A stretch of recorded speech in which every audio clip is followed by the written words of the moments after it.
So, hello mga habibi. Good morning, good morning. Maayo na aga sa ato na tanan.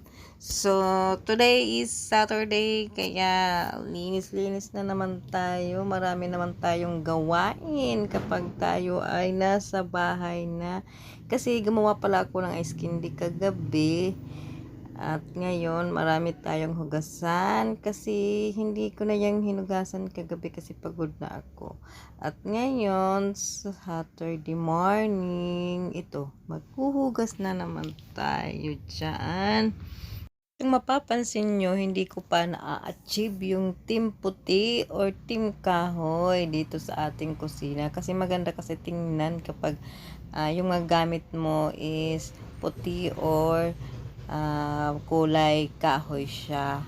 Kasi ngayong panahon na to is trending na talaga yung team puti or team kahoy. Kaya pagpasensyahan nyo muna itong aming munting kusina kasi kapag naka-il tayo ay i-may makeover natin ito. For the tiis na lang muna ang nanay nyo kasi ano pa tayo sa pera, kulang na kulang pa. Na pa sa pera. Gatsaga na lang tayo habang wala pa. At pagkatapos ko ngang maglinis ng aming kusina ay linambing-lambing ko muna itong si John Wick. Uy, gutom ka na naman? Gutom ka na naman?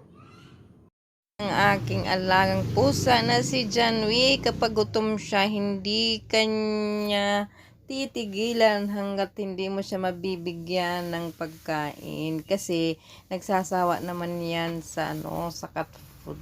Gusto niya yung may isda, yung paksiw, saka lagyan mo ng kanin. Ang niya kumain, ang bilis niyang kumain. Gusto niya ang lasa ng paksiw na isda.